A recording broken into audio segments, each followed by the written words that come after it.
already know the drill. We back again with another episode of Buckle Up with the Boys. Don't forget to like, comment, and subscribe. So strap on your seatbelts, cause it's all pedal to the metal from here. And without further ado, your amazing host, Drew Billy.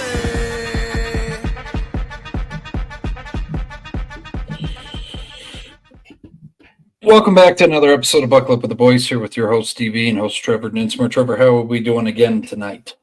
Pretty good, buddy. Like I just said to you before the show, had a little Friendsgiving last night. Thankfully, didn't have any turkey. Actually, we did it with chicken. That way I don't overload on Thursday. Could have been a better weekend football-wise. College-wise, it was good. Professional, not so much, but we're going to get into that as the program goes on. Hopefully this week's a better one. No, a lot of news to touch on. Again, stay around, hear what we have to say on the games from last week, and then also Trevor's segments throughout the show, and then I'll have debate time later. But news coming out, Daniel Jones gets released by the Giants, Trevor. He was cleared on waivers Monday afternoon yesterday. Do we see him going to another team? Oh, yeah. Okay. Oh, absolutely. He's going to get signed because whoever is going to scoop him up because he cleared waivers now, they can sign him to a prorated league minimum, which would work out to be about $375,000. Yep. And you get a compensatory pick if you don't pick up his contract for next season. So I don't know why a playoff contender, say the Dolphins, who are kind of moving up in the world, the Ravens maybe. Mm-hmm. I'm not going to spoil it too much. That's part of my segments as well. But yes, he's going to find another team. Okay. Yeah. No. Honestly, I wouldn't be surprised if news broke while we're on the show here. Daniel Jones signs with X. Yeah. No. He and not trying to step on what we're going to be talking about later in the segments, but he did give a very good, heartfelt speech, and we appreciate. He should play her, Trevor. But he wrote a good speech. No, he did. I mean, it's a situational thing, too. It just wasn't the right situation for him, whether it was, I don't know, the Giants front office not really giving him an offensive line, fumbling the bag on the Saquon situation, drafting Malik Neighbors for him, sure, but not really a whole lot other than him in the receiving department. So... a quarterback needs weapons around him. I don't care if you're Patrick Mahomes or if you're Daniel Jones. You need weapons to thrive. And Daniel Jones really didn't have a whole lot of those. And who knows? Maybe he'll pick it up with a new team next season or even this season, show a little flash, and maybe he'll continue to be a quarterback in this league. We'll see. Yeah. But also turmoil still happening in the Giants organization. On a hot mic, Malik Neighbors is interviewed after the game. He caught 6 passes for 64 yards in their last two, the Tampa Bay Buccaneers, 30-7. In the press conference, Trevor, or the interview, what have you, by Slocker, he just straight out comes out, we're soft as fuck. Yeah. There's a lot of frustration going on. Dable talked about it a little bit. He just alluded to he's a competitive person, and we need to get him the ball sooner. Just seeing a whole turmoil going on in the organization, are we concerned about Neighbors' character? No. Okay. No, because to me, that's the least he can say about that god-awful team that's in that god-awful situation right now. Okay. What do they got? 2 or 3 wins on the season, and they just got their asses handed to them after handing it over to the Italian. Yeah. Lo and behold, Tommy DeVito. Lightning doesn't strike twice. You lose 30-7, and not only that, Baker Mayfield mocking you in your own building. You just got the brake speed off of you, so emotions are high. That's the least he could have said without dropping a few more F-bombs. You know what I'm saying? Yeah. Feelings on the hand gesture. The Italian community is very upset about it. I don't know. Baker's a pretty competitive guy himself, and he's known for obscene gestures, obscene displays of, I'll say, his passion. Planting the flag in the middle of the field on occasion, grabbing his crotch after Kansas players wouldn't shake his hand, et cetera, et cetera. So to me, that was pretty tame. in comparison to what Baker Mayfield has done in the past. And, Tampa Bay bouncing back, getting a big win, keeping their hopes alive in the NFC South. Again, emotions running high on that side as well. Yeah. No. And then switching over as well, we talked about it already. And we've been talking about it extensively. The Jets season is shit. Yeah, big time. Yeah. They just fired their GM. I forget his name. Joe Woody Johnson. Or Woody Johnson. Or is he's the owner? Oh, he's the owner. Oh, yeah, he fired his GM. Oh, yeah, who's Joe Douglas? Joe Douglas. Yeah. There's a story with that, if I can tell it real quick. Yeah, go for it. Yeah. So I heard this on the Rich Eisen show. Joe Douglas flew onto the practice field on a helicopter the day he was fired. And he was allegedly, he was on the sidelines talking to players, personnel, saying, I hope they don't pull me off the field today. And lo and behold, what happens later that day, he gets pulled off the field and he gets shit canned. Jesus. Oh, man. Well, so here's the thing. So everybody's questioning. I've seen a lot of news on it. Rodgers coming to Pittsburgh. I don't think that's a thing. Rodgers wants to come back to New York. That's more of a thing than the Pittsburgh thing. Do you think he's going to be in a jet suit for next season, or are they going to sit him towards the end here?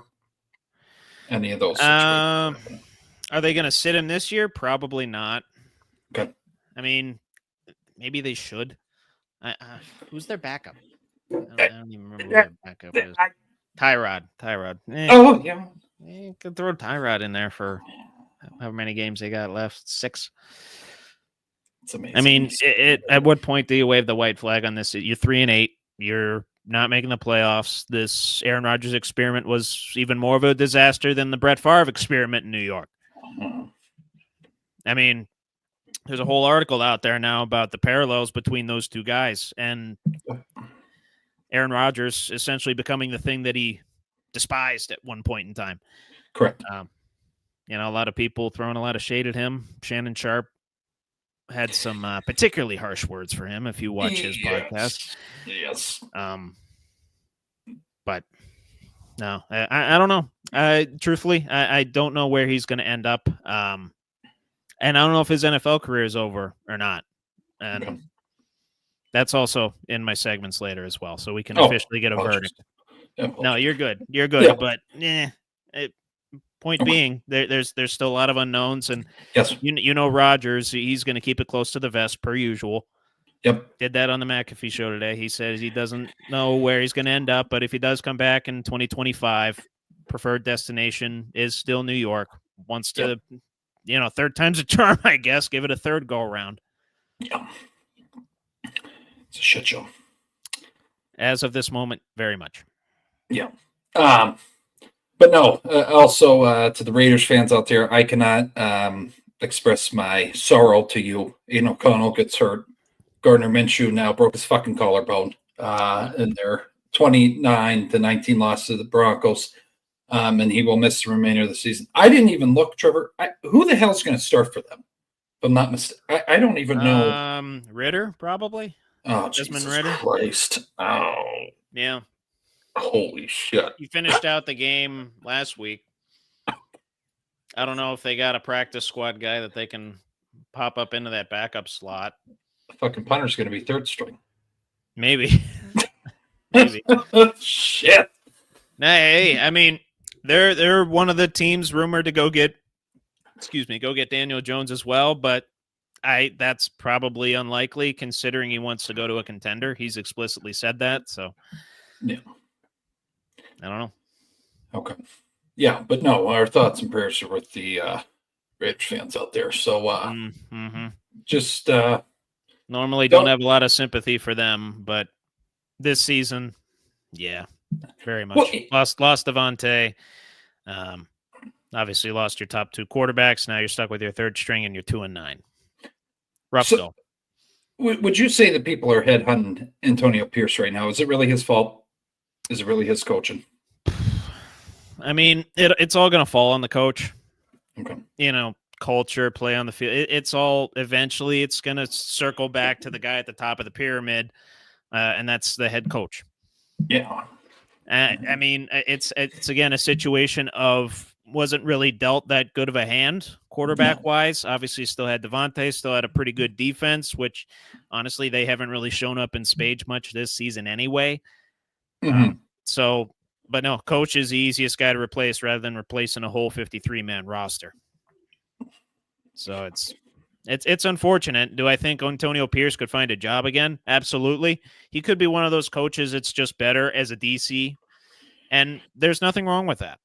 I've said that before. There's absolutely nothing wrong with that. You're coordinating at the highest level of the position. So you're literally a tier below the highest level of the position in coaching. Okay. So, or he might become a defensive coordinator assistant for the Steelers. You never know. Yeah. we pull a Brian Flores where he was I think he was our linebackers coach or something. Yeah. But no, good shit. Yeah, good shit though. Saquon Barkley though, Trevor, it's been talked about for the last 2 days here. The Eagles looked spotty there at the beginning with the Rams, but they came out strong, 37-20 win over them. Saquon had 255 yards rushing. Also had 300 plus scrimmage yards. I don't have his receiving rate. 47, here. I think he had. I mean, that's 302 all purpose. And I don't know what the fuck he could be MVP. That's what I'm seeing now. His odds have completely changed overnight. So the position that was not appreciated might be appreciated. Him being MVP. I don't know. But how much do you think this speaks to the system the Philadelphia Eagles have instead of the Giants? Because he was not doing this with the Giants. He didn't have the offensive line. No. So we're actually seeing what he could have been coming out of Penn State finally now. 100%. 100%. Absolutely. And to add on to the astronomical stats that he's putting up this year, he already has a career high in rushing. Yeah. Already. They got 6 games left. He's already got a career high in rushing.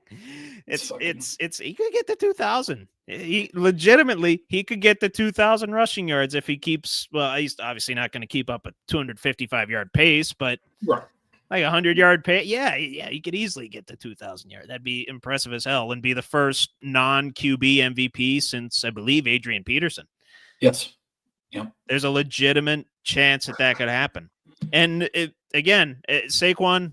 Uber talented. We saw glimpses of that in New York. We saw flashes of that in New York. He did all of that in New York without the offensive line and the system that's designed for him to thrive like it is in Philadelphia. Yeah. It's all about situations with these guys, and are you using their strengths to your own team's advantage? And in the Philadelphia Eagles case, who are just running roughshod over the league right now, very much the case for Saquon. And I'm so fucking happy for him. I am too. He found a home. He found a home, man. I hate that it's Philly, but it was his favorite team growing up, his dream team to play for. And he's truly, as if he wasn't living out the dream before, he more than is now. Yeah. So so incredibly, incredibly happy for that guy. Yeah. And just to help the viewers out there, just to put this in perspective, entering Sunday, he had a 60-1 odds to win MVP. Yeah. After the game, shot up to plus 550. Now he's tied with Jared Goff for the third best odds to win the award, only behind Josh Allen plus 135 and Lamar at plus 300. Might fucking see it happen. Maybe put the bet in, Trevor. I don't know. If you would have told me Saquon Barkley, if you go back 3 years, and if you tell me in 3 years Jared Goff and Saquon Barkley are going to have the same odds for MVP, I would have told you to stop watching football because you don't know what the fuck you're talking about. Maybe I'm the one that should stop watching football because I don't know what I'm talking about. Yeah. No, I agree. I mean, of course, these two guys weren't nearly in the situations that they are now, but no. Another guy I'm super, super happy for found a home, Jared Goff. Yes. And then Dustin, that'll be announced. We got something special planned. I haven't even talked to Trevor yet about the 100th episode, but and a little bit more on that game. Just some of my notes that I had. Saquon, of course, single-handedly outgained his former team. I think the Giants had around 260 on offense. Giants, of course, we talked about it, got manhandled by the Bucs. Yep. Eagles have won 7 in a row and largely considered the second best team in the NFC behind those Detroit Lions. Kenneth Gainwell and A.J. Brown also chipped in touchdowns, respectively. A.J. Brown had 6 catches for 109 yards. And the Rams, they were actually held to 0 of 8 on third down, so didn't win those weighty downs, especially in the second half when they fell behind. Jesus. And once they got them down, they beat the brakes off of them. And the tone was set really from the opening drive. Kyron Williams normally takes care of the ball pretty well, fumbled in the red zone. Yeah. Yeah, not a good look for the Rams, who are still going to be scrappy. NFC West is still absolutely wide open. You have your 2 6-5 teams, and you have your 2 5-6 teams. Rams are on the downside of that as we speak, but that could easily flip. But Eagles right now riding high, and there was rumblings even after that Cleveland game when he was shit talking fans. Is Nick Sirianni on the hot seat? Mm-hmm. Boy, have those rumors been dispelled, and in short order. Yeah. No, it's just interesting. It's something the viewers and us, we're going to be watching and tracking and seeing what the hell happens here. But I think news that our people are waiting to hear us talk about, Trevor. I did a little game review after the game, but the Steelers lost to the Cleveland Browns. I just want to hear your thoughts and opinions on what the hell occurred there. Yeah, sure. Absolutely. And again, I'm going to bring more of a positive light to it, even though obviously they lost and the circumstances surrounding that game were interesting, to say the least. Mm-hmm. A lot of variables going against the Steelers in that game. Obviously, the snow globe that the football gods, according to Rich Eisen, the football gods chose to shake in the second half, which, we actually did most of our scoring when that was the case. But yeah, still, going on the road against an AFC North opponent, coming off a Ravens week, classic Mike Tomlin trap game. Mike Tomlin, unfortunately, now 0-8 in Thursday night games on the road against AFC North opponents. I thought that trend was going to be dispelled. I even put money on the Steelers to win. It was not. But anyway, I would say the defining stat of the game, weighty downs, of course. Steelers 1 of 3 on fourth down, lost the ball on downs twice. And the Browns, we couldn't stop them on fourth down. They were 4 for 4, including the late touchdown to, that fourth down conversion at Jerry Jeudy after the penalty acceptance to put it to a 3rd and 7 again. Don't worry, I'm going to get more into that as well. Yeah. Steelers actually won the turnover battle 3-1, led time of possession by 10 minutes. And again, it was just weighty downs that they lost. Watt had a tackle for loss, but was otherwise kind of irrelevant. Obviously, like I said, the elements played a huge factor in this game. The proverbial snow globe went to Cleveland's favor, I would say. Jerry Jeudy, he actually had a pretty good game for himself, 6 for 85 yards. And I will say Blake Whiteheart, had not heard of him before, but he made that spectacular juggling catch. Ball looked like it was 9 feet in the air. Unknown tight end. That was his only catch of the game. He goes up, snatches it. Browns score a touchdown off the drive. And then that's when they went up 18-6. But Steelers did get back in the game. Warren and Calvin scored touchdowns. We eventually go up 19-18, miss a 2-point conversion. But, again, on that last drive there, some, I would say, penalty mismanagement. We stopped them on the 3rd down. Illegal touching goes against the Browns. We make it 3rd and 7, and they convert to Jerry Jeudy, and, kind of there's your ball game, unfortunately. Dan Moore against Myles Garrett. Horrible. Absolutely horrible. Myles Garrett forced a fumble, had 3 sacks in the first half. Utterly insane game from him. And, it went against a lot of the Steelers fans' argument for TJ Watt for DPOY. So, I did not like that at all. But you put Dan Moore 1-on-1 against Myles Garrett, which we did a lot. It's not going to go very well. It's not going to go very well at all. No. And if I'm being totally honest, the offensive line, and really the team as a whole, they did look tired in the first half. Got out to a very slow start, only scored those 6 points. Even Boswell missed a kick So just very much off of our game in the first half, fell behind. But I will say, and this is where the positive comes into play, they didn't quit. No. They didn't quit. They No. never quit. No. They never quit. Just when you think they're out of it, it's 18-6. Browns are, driving again. All of a sudden we force a turnover, and then we go down and score, and then I think we forced another turnover, then we go down and score again. Mm-hmm. Or we force a stop or a turnover, one or the other. We force a stop, we go get a touchdown, we get a fumble, we go get another touchdown, and all of a sudden it's 19-18. Yeah. That wouldn't have happened if Matt Canada and Kenny Pickett was running the show. Jesus. That final would have been 21-6 or 18-6 or 27-6. What have you. Mm-hmm. It would have been uglier than it was. Yeah. But as it stands, the circumstances, the cards fell where they did. The circumstances were what they were. Classic Mike Tomlin trap game, and we fell victim to it. It sucks, but, like I said, Steelers, they don't quit. They don't go away. They had a lead. They had a lead at one point. Right. But unfortunately couldn't close the deal. I just have to say, yeah, if you haven't watched the game review, watch it. Trevor gave a great analysis there. But it is people need to calm the fuck down. I have to say that. I mean, I even said that to myself. I was just frustrated with more the what's a referee crew? Who's that son of a bitch? Brad Allen. He's a piece of shit. Was he reffing Thursday night as well? I didn't catch the referee crew. Yeah, he was on there. Yeah. Well. Okay. So it comes down to I don't know why we're not blowing the play dead. That was my one biggest bitch. They didn't fucking blow it dead, Trevor. Other games we've been in, Naj is still trucking along and they blow it dead. He could have got 2-3 more yards. This one, they're not calling it, and he's getting the shit beat out of him. Yeah, no. Pickens needs to get his fucking attitude adjustment. When he doesn't get the ball, he throws a hissy fit. Holy shit, that Hail Mary. If you watch it back. I forgot about that with him and Newsome at the end of the game. Yeah. Fuck. I only saw the hand fighting and the pushing into the end zone. I didn't see the actual fighting. After the fact, they're out of bounds there by the crowd, and the security actually, whoever the hell they are, shout out to them, rip them off each other.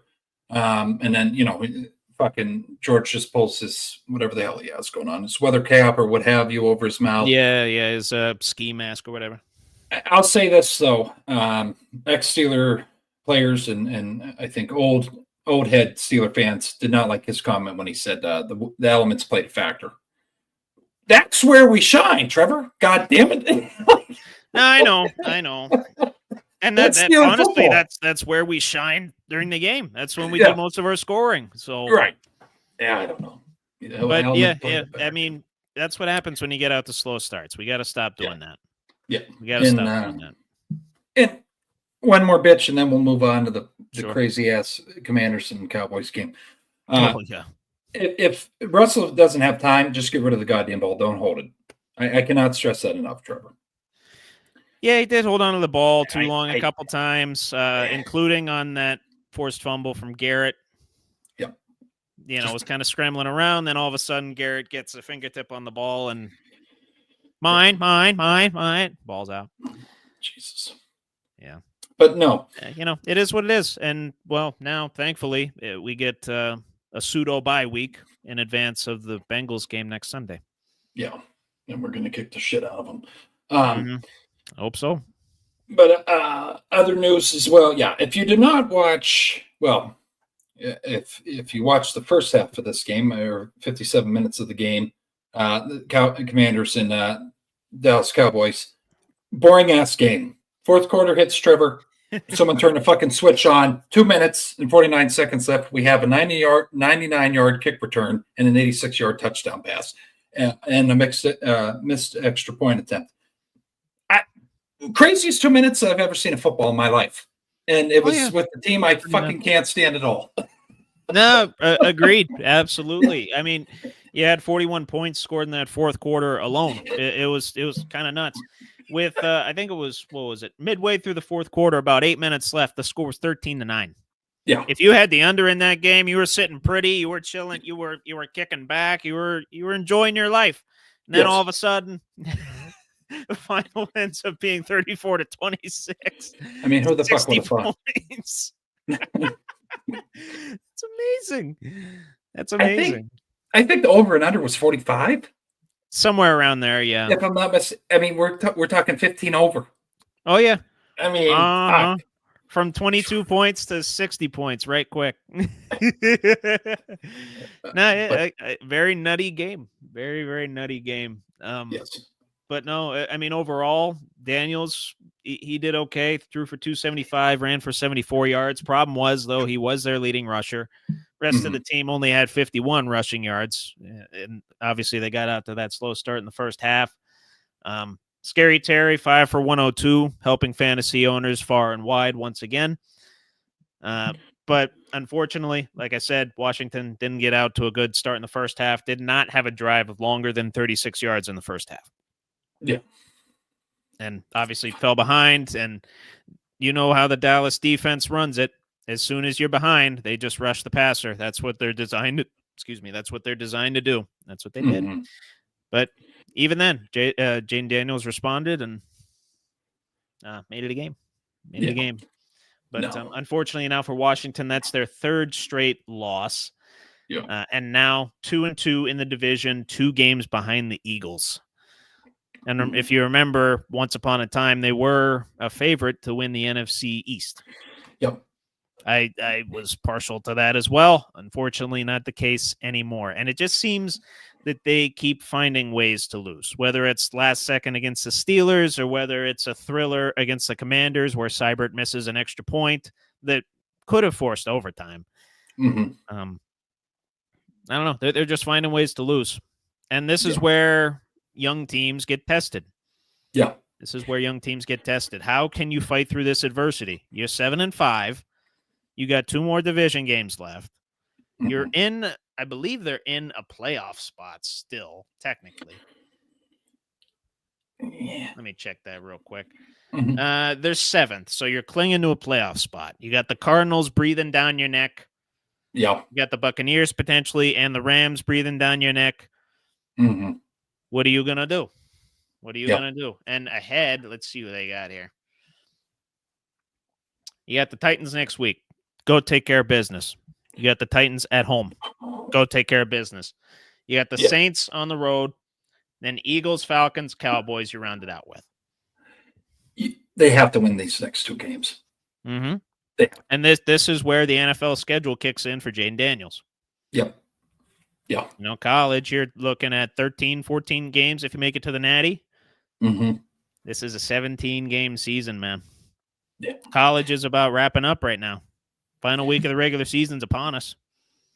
And I have to say this. I really wanted Dan Quinn to fucking beat his old team. I wanted Likewise. it so bad. Absolutely. Well, I had the Commanders going away.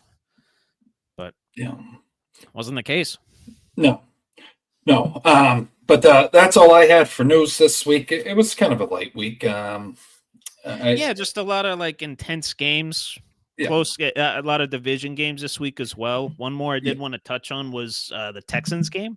Oh, okay. Another team that's kind of on the skids with a young quarterback. Yeah. And in classic divisional game fashion, this Texans-Titans game was very back and forth. Did come down to a chip shot from Kaimi Fairbairn, missed it from 28 yards out late in the fourth quarter, which could have, again, forced overtime. Theme of the week, missed kicks, apparently. Yeah. Late missed kicks. Jesus Christ. Yeah. But Texans, again, controlling the turnover battle and the time of possession. Or no, excuse me. Losing the time of possession and the penalty battle. Big storybook game for Will Levis, even though he got sacked, 8 times, I think? 18-24 for 278. Hit Okonkwo for a 70-yard touchdown. That was one of his 2 touchdowns. Pollard also ran for 119 yards and a touchdown. He had a nice fantasy week. And for Stroud's part, a late first half interception turned into a Titans field goal, ultimately ended up being the difference, less the safety toward the end of the game. Levis did throw a pick six. That was one of Stroud's INTs as well. He did throw another pick. I think that was in the second half. So he had 2 picks. He also had 2 touchdowns, 247 yards. Nico Collins had 92 of those yards. That connection's dynamo once again. But weirdly, Texans just couldn't do it in the clutch. Couldn't make the plays to win the game. And now have lost 4 of their last 6. Still comfortably in the lead over Indianapolis. They got a 2-game lead on them, and they've beaten them twice. But right now they're chilling at 7-5 as well. And as it stands, let me see who they got for the rest of the season here. Okay. Jags, Dolphins, Chiefs, Ravens, Titans. Good luck. Yeah. Good luck. Probably should beat the Jaguars. They're Should. yeah. Definitely should. They should have beat the Titans. They should have beat the Titans. They should have beat them. Yeah. They could pull the Steelers right now and lose to 2 straight 2-win teams. Remember when the Steelers did that a couple years ago? Jesus Christ. Yeah. Not fun. That could be the Texans right here. But then, Dolphins are getting hot. Tua's getting hot. Weirdly, late season Miami getting hot. Strange. Mm-hmm. At the Chiefs, always a tough battle. Versus the Ravens. Ravens, one of the best teams in the NFL right now. Yeah. And then at the Titans. So, I mean, if you're good, you come out with 3 of those games. CJ, you got to win the 3 games in the middle of that sandwich. You got to win one of them at least. You got to win one of them. You probably have the division on lockdown regardless because of how the Colts and Anthony Richardson are playing. But you got to control your own destiny too. And right now they're in the driver's seat. I think CJ. You think he took a step back this year? I don't know. Now he's had to deal with some receiver injuries too. Yeah. Mechie for a bit. Nico, his top target, was out for a few games. I just that it factor. I'm not getting it like I was last year. And plus, Joe Mixon, he's like the number 6 rated running back in fantasy. He's had an excellent season. Kind of a bit of a rebirth for him. People didn't think he was going to do this well, and thankfully, I drafted him in my Survivor League, and he's been helping me survive the entire fucking time. I really didn't have to pick up another running back, even though I got Aaron Jones midway through the season, thanks to the free agent money that I had. Yeah. Online money, not actual money. I'm not sinking too much money into this, but he's your Wilson. He's your Wilson.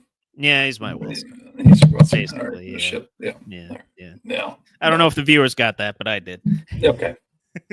But no, that's all I had. It's all Trevor news and segments here. I'll be back later with debate time, and hope you guys stick around. Sounds good, buddy. Yeah, I didn't really have much news either. So we're just going to dive right into the segments. We're going to start with what's more likely. If you could cue that up, please. Let's do it.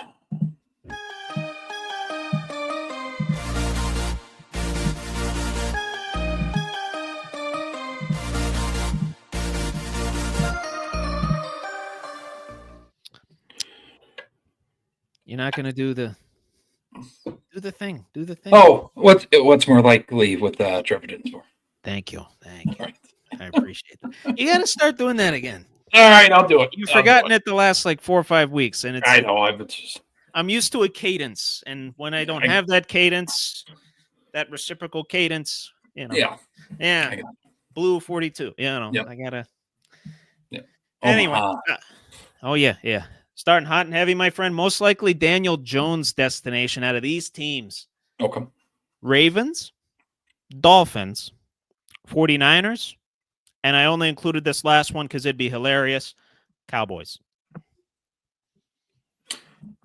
I'm going to have to go with the Cowboys. You think Cowboys? Mm-hmm. He wants to go to a contender. Cowboys are contenders now? Or do you just want to see him start against his old team? I want to see him start against his old team and light it up. Yeah. No, that'd be great. Yeah, just like Derek Carr against the Raiders. He's humming it to CD. Come on. Yeah. Actually not throwing balls into the fucking dirt. Actually. Or to the other team. Yeah, he's not running around like his fucking head's chopped off. Yeah, it'd be nice. I gotta say, has somewhat of an offensive line. Jesus. Oh, freaking Dustin says Ravens, but Ravens. I was thinking I was between the Ravens or the Dolphins. I mean, yeah, I was gonna say probably the Ravens if he's like sticking to the I want to go to a contender. I mean, who's the Ravens' backup? Who's their backup? You remember? They got Huntley still. I think they got Huntley's. Huntley. No, yeah, that's right. Huntley's elsewhere. Let me look at the depth chart real quick. Josh Johnson is their backup right now. Fucker's been floating around for like 9 fucking seasons. More than that, he's like his 13th NFL season. Okay. Yeah, he's just fucking always somewhere. He's on someone's depth chart. Mm-hmm. It's the Ravens this year, and that's their lone backup right now. So would it make sense? Just go out, sign him for $375K. Then you get a compensatory pick if you release him next season. You could use that to strengthen your roster if you're the Ratbirds. That is such an interesting quarterback room if he goes to the Ravens. I know, but he's a mobile quarterback. Ravens got a good O-line. He kind of fits into that RPO type deal. Fucking take out Lamar, put Daniel in for an RPO design play. When that in itself, Trevor. That'd be interesting. That'd be interesting. But at least he's like a threat to run. Josh Johnson's not a threat to run. I'm not sure what he does. I think he's wonderful he's kind of a traditional traffic he can he's not entirely a traffic cone. I think he can scramble a little bit, but he's not an RPO option type quarterback. I don't think. No. Daniel Jones, I think he could run that. Same thing with the Dolphins. They kind of have a zone run system where they incorporate they incorporate a lot of that option stuff. I think it could happen. I think realistically, either the Ravens or Dolphins. Now that I think about it, I could see Dolphins just as safe to his fucking head. That was my thinking on that as well. Dolphins are starting; they're ramping up right now. I think they've won a couple games in a row. Tua's looking good, coming off of what feels like his 500th concussion. Christ! And who knows? They could sneak into a wild card spot. Still leads with his head to fucking tackle. I'm aware. We've discussed this. Yeah. I know. But yeah, truthfully, looking at the playoff standings as we speak, Miami is 8th. They are still behind the Broncos. They would need some help from the Broncos, lose a couple games here and there.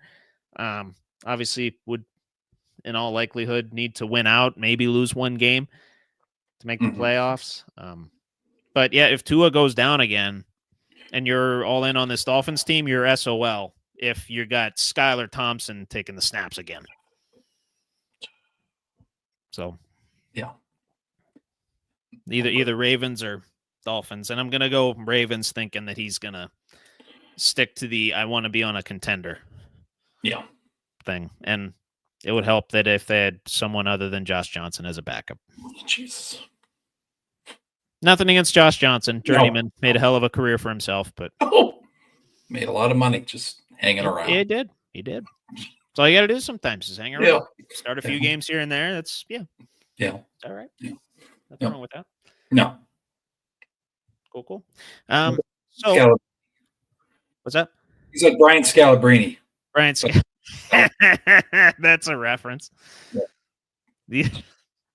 Was he was the redhead, right? Mm-hmm. Yeah, Red Rocket, buddy. Looked like a leprechaun, or an overstuffed leprechaun, rather. Never got hired overall rating on a 2K more than 71. So nice. Love to see that, Mr. Scalabrine. Good for him. Good for him. Yeah. Even though he was in a Celtic uniform for a good chunk of that. Yeah, it's what it is. More likely FanDuel Thanksgiving Day special to hit this week. Okay. Each team to score 3+ touchdowns on all 3 Thanksgiving games, or a successful 2-point conversion in all 3 Thanksgiving games. The former being at plus 5,000, the latter plus 6,000. Oh, God. Mm-hmm. And I specifically chose Thanksgiving because the games this year, yeah, they're not good at all. That's a toss-up. They're not great. I mean, the best one is probably Dolphins-Packers. Yeah. but Mhm. that's Tua and the Dolphins going to the tundra that is Lambeau. So It's going to be see a how good that game. goes.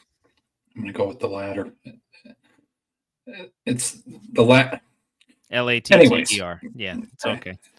Hey, autocorrect. Maybe he's doing this from his phone. I'm going to go with the latter as well. You think so? I was on Yeah. that. I was on that too. I Yeah. was on that too. I don't trust the Giants and Cowboys. I don't trust both of No. those teams to score 3 touchdowns. Cowboys maybe. Giants no way. No. Bears, Lions. The Lions are going to score a few touchdowns. Mhm. If you were to average them out, 3 touchdowns per team, the Lions might get you over that hump. But Yep. as it stands, they play the Bears. Bears could do it. Bears could. Caleb's actually been looking pretty good in spite of the Yep. losing. Mhm. Seeming like a competent NFL quarterback. Yeah.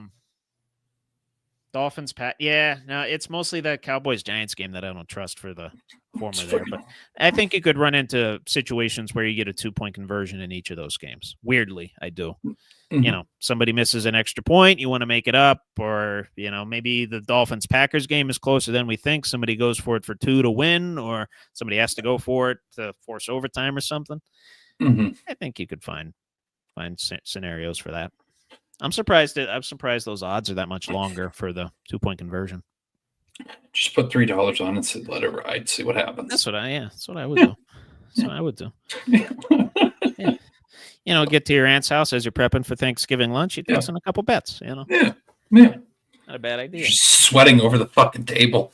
Everybody's enjoying their meal, and you're just. Well, I'm going to be doing that with the meat sweats anyway. So what's it going to matter? No, last year I forget what fucking bet I put in, and I didn't even say it when we were doing the fucking show. But I was just fucking fuming over the first touchdown. I was just like, "Come on, okay." I think it was running back. You had a first touchdown bet? Yeah, first time touchdown scored in one of the games last year. Damn. The running back took him all the way down. I forget who the fuck it was. Was it a Lions game? Maybe. I think it was Jahmyr Gibbs. I think I had Jahmyr Gibbs getting the first touchdown. And then they handed off to Montgomery, probably. Yeah. And I'm just like, fuck it. Fuck this. Anyway, it's the joy of betting on holidays, my friend. Shit. Faith, family, and football in that order, Billy. Football's last. You seem tense. Yeah. I got a lot riding over here. All right. I'm a little tense. Let me You got the hands over there. They're hovering over the cranberry sauce and the corn. Yeah. Billy, you okay? No, I'm not. In front of me. Not at all. God damn it. Yeah. Good shit. Transitioning to college football, my friend. Big week this week, rivalry week. And for once I said rivalry week without screwing it up. Yeah. But 2 big matchups in this year's iteration of rivalry week. Texas and Texas A&M, possible playoff implications there. And, of course, you got the game. It's literally called the game, Ohio State and Michigan. More likely to be the higher total. Texas and Texas A&M combined scoring, over-unders at 48.5. Okay. Or Ohio State margin of victory over Michigan. Spreads 21 on that. I believe that's a home game for the Buckeyes as well. I really don't want to go with the latter, but I am. Oh, really? Yeah. I think so. You think Ohio State going to beat the brakes off them that much? Beat the shit out of them. Yeah. Damn. I look at it to be fucking.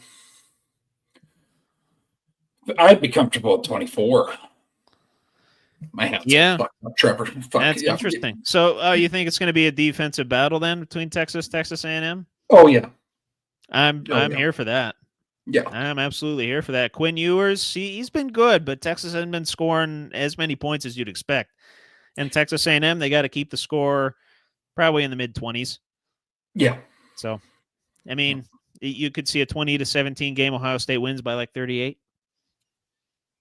Yeah, I could see that. Yeah. That'd be ideal. Wouldn't that be wonderful, Dustin? Wouldn't it, buddy? Yeah. Be nice. Yeah. I'm still going to go with the Texas A&M combined scoring. While I do think, obviously, Michigan's way overmatched in this one. Anything closer than like 30 points, I'd say would be a moral victory of sorts. Mm-hmm. But Texas A&M. They can either light it up or they can kind of go into shells, and it'll be a low scoring game. But I think they'll scrape by. They'll scrape by, get the higher total there. Yeah.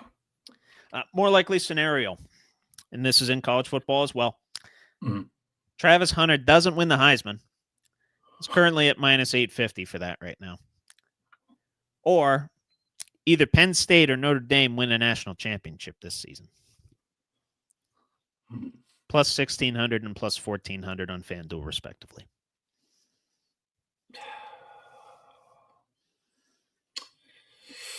I love these ones that make you think. I love these ones that make you think. I want to go with the latter so goddamn bad, but it's not going to happen for Penn State. Maybe Notre Dame, but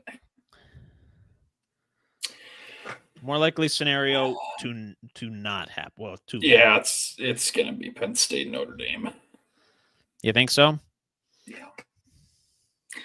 Travis Hunter, even though he's dumbass doing fucking Heisman after scoring 2 touchdowns and his team fucking loses 4-16, but yeah, okay, he just does too much, He's I know I've seen like national rankings where he is in statistical categories. I don't care. Yeah, I don't care. Watch him play. Yeah. Watch him play. He more than passes the eye test, my friend. That's the I watched that he's playing every down. He's doing the every down. So every down. 110% every fucking time he's on the field. Yeah, so yeah. I'm sticking with you. I'm hoping Notre Dame can ride Riley Leonard all the way to a natty. Penn State, I don't know if they can beat an SEC team, and they're going to have to beat an SEC team to okay, Dustin, thanks. We didn't say that, but Michigan. He's an Oregon fan now. He's an Oregon fan now? Yeah. Oh, well. Bandwagon. Whatever. Yeah. Whatever. No, I have to go with the latter on that, and it pains me to say that, but yeah. No, I got you. Yeah. I don't know.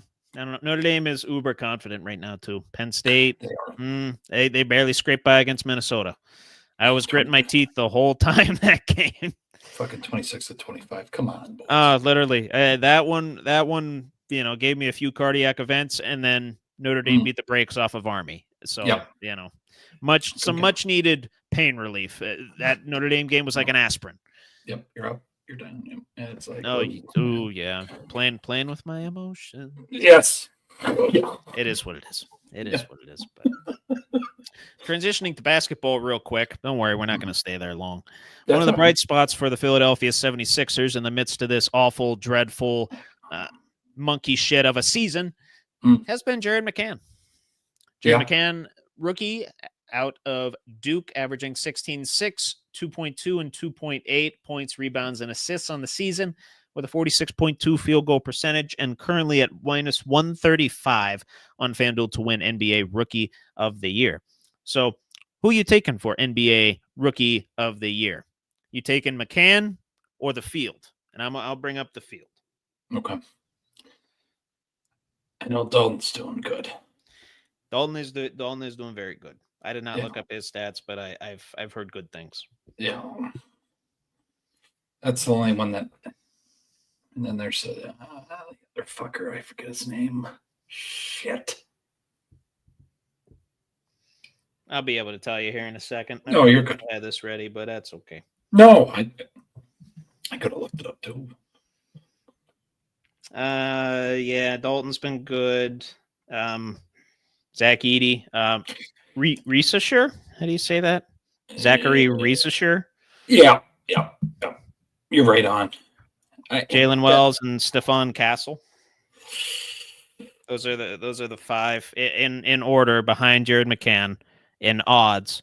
Dalton Connect at plus 350. Zachary Reisesher at I hope I'm saying that right, at plus 1,000. Zach Edey plus 2,000. Stephon Castle plus 2,000. Jalen Wells plus 2,800. I mean, if nothing, I guess, stays on task, I think he can do it, Trevor. Long season, but I believe in. I'll go with the first. Yeah, how much share is he going to get when Paul George and Embiid are actually healthy, if they're ever healthy? That's what I'm worried about too. They're both missing the next Sixer game. So Jesus Christ. which is tomorrow. Play the Rockets. I mean, would that turn him into a fourth option then? When he's if he's on the court with Maxey and Probably. Embiid and Jordan? Yeah. I see. I don't know exactly who they have starting. Maybe Oubre. Oubre. Okay. I don't know. Maybe turn him into a fifth option. Maybe even. Yeah, probably. But the stats he's doing good. I'm wrong. Oh, so far, yeah. Getting a good amount of minutes. Yeah. Where's he at in minutes per game here? Let me see. Does it say it? In his last 10, getting about 32 minutes a game. Oh, wow. Okay. They're fucking putting him right in there. Stallion. Okay. Oh, yeah. I ain't fucking around. And we need that.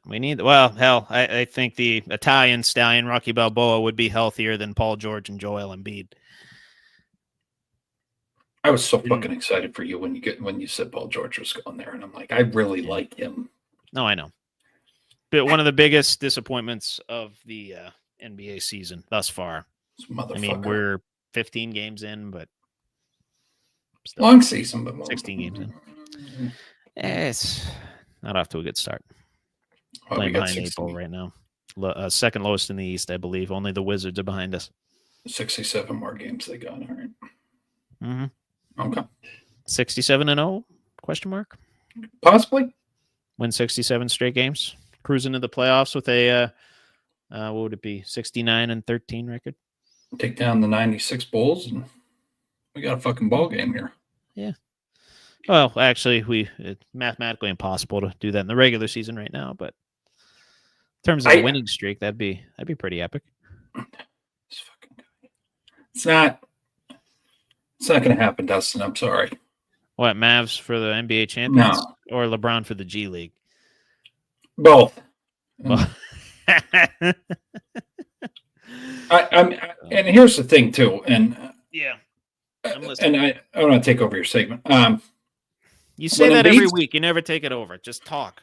When Embiid's, I want to give you a break too. You talk. I watch our episodes back. You poor fucking kid. I mean, you talk. I get all red in the face half the time. I know. No. This shit turns pink. I know. It's pink right now because I'll tell you this. Watched a lot of basketball. I don't watch it as much, but when I do, I did a lot last year. When Embiid's on the floor, he is one of the most dynamic guys. When he's healthy. When he's healthy, he's like, I put him above Jokic because he's okay pounding in there. He'll fucking pound in the paint, pull it out, hit a three, rebound, dunk it on your fucking. I mean, when he's healthy, he's a complete package. If they can get him out there, Trevor, with Paul George, that'd be good. And Maxey, that'll be good. Maxey just needs to calm down with his words, but we'll be okay. He's getting a little fired up too. Mm-hmm. George Pickens-ish, if you will. Yeah. But, I don't blame him. Talent is talent. Talent is talent. This weekend, we're transitioning over to WWE real quick. We got Survivor Series War Games this weekend.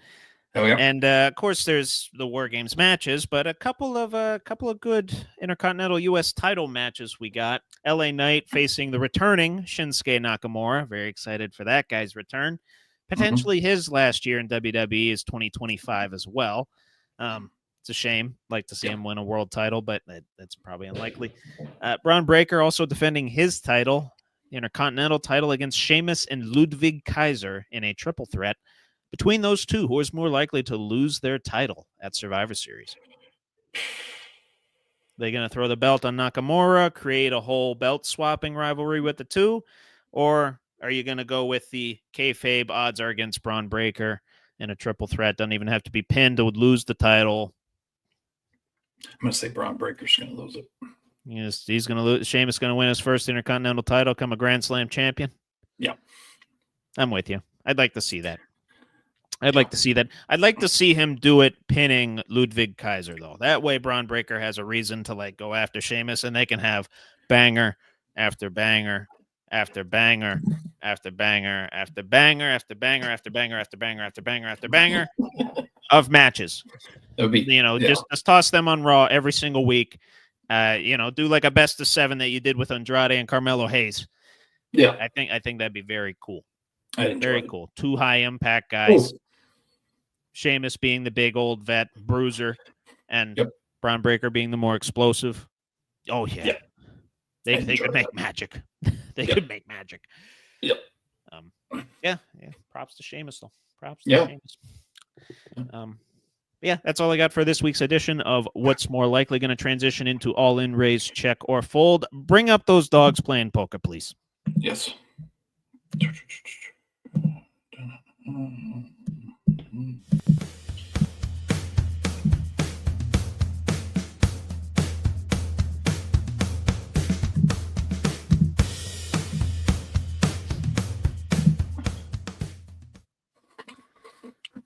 So we've all seen the news. We all saw what Mr. Rogers said on Pat McAfee today, or if you didn't, go watch it. Mhm. A lot of questions coming up about his career, obviously the parallels to Brett Favre, and honestly his future in the league. Yeah. And even though he hasn't made a decision, all in, raise, check, or fold, Aaron Rodgers' career is basically over.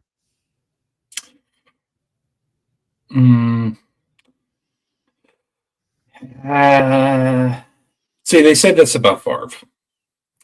I'm I'm going to be aware. long-winded here a little bit. I'm aware of that, but Favre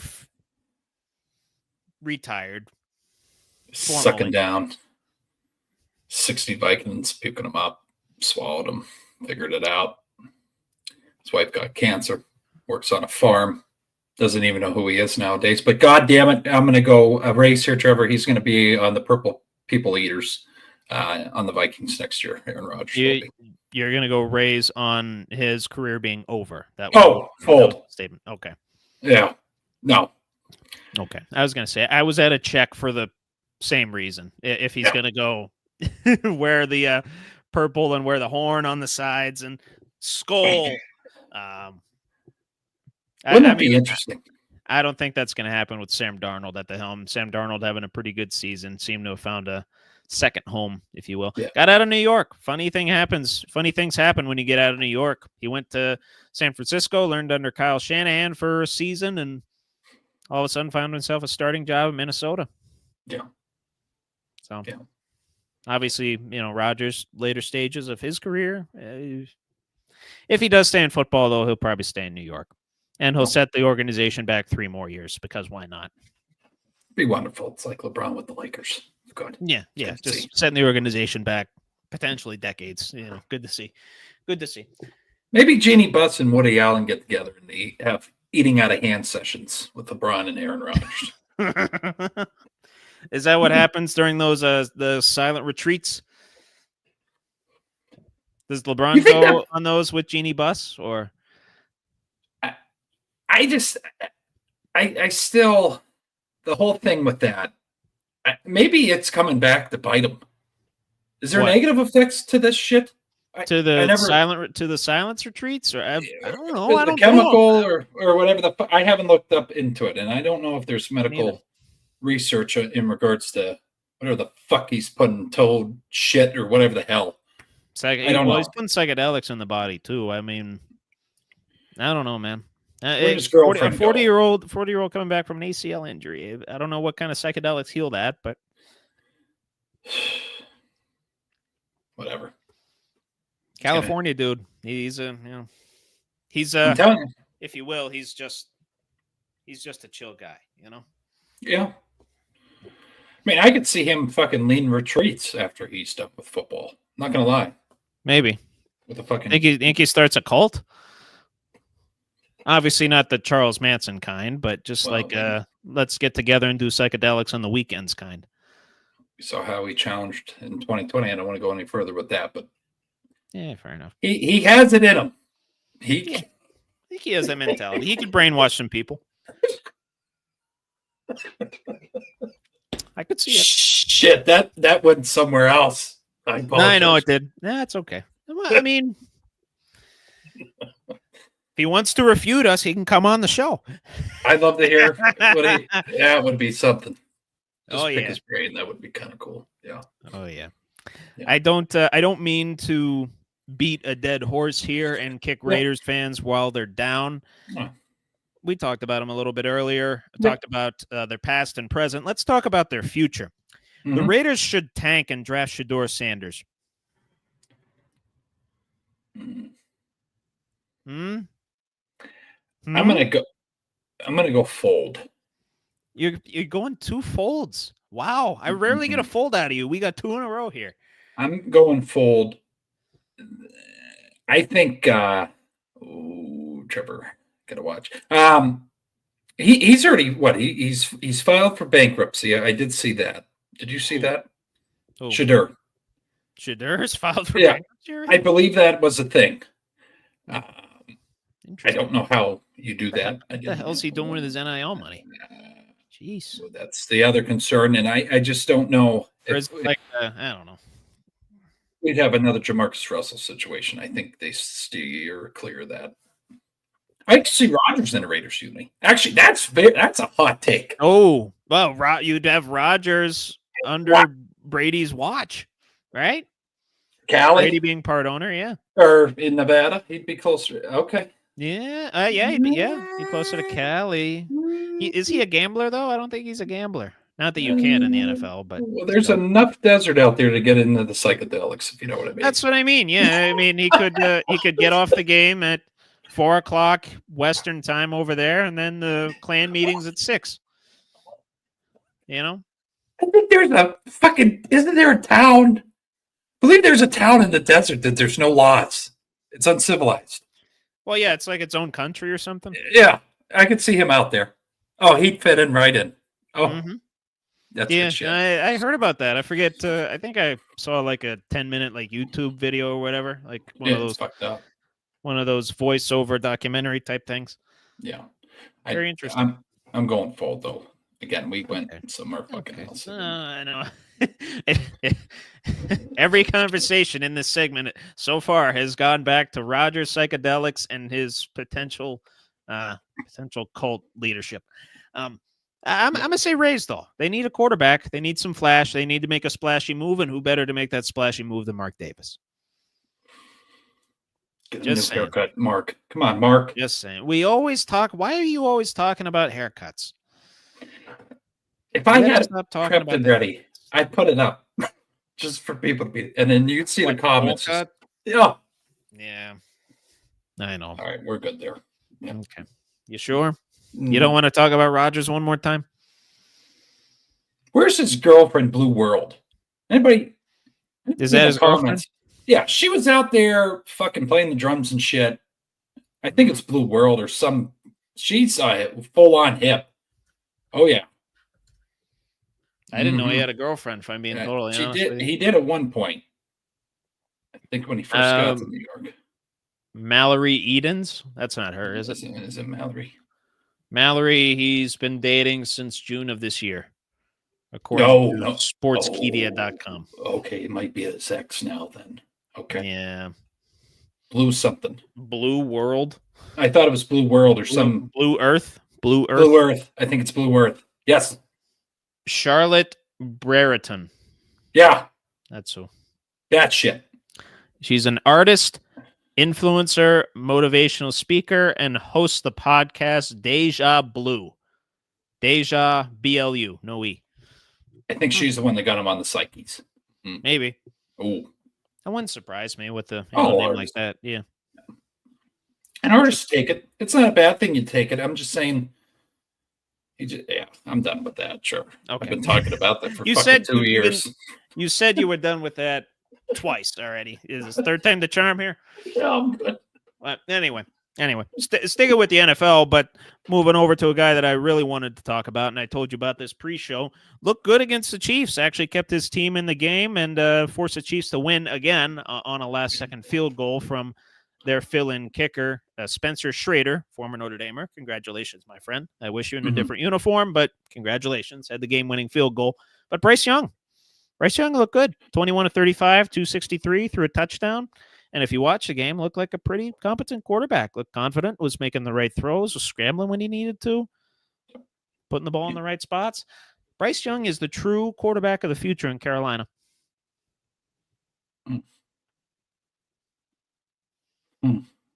I'll go check. Okay. Yeah.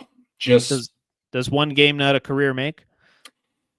now. And I think there's, how do they fuck the poor kid over?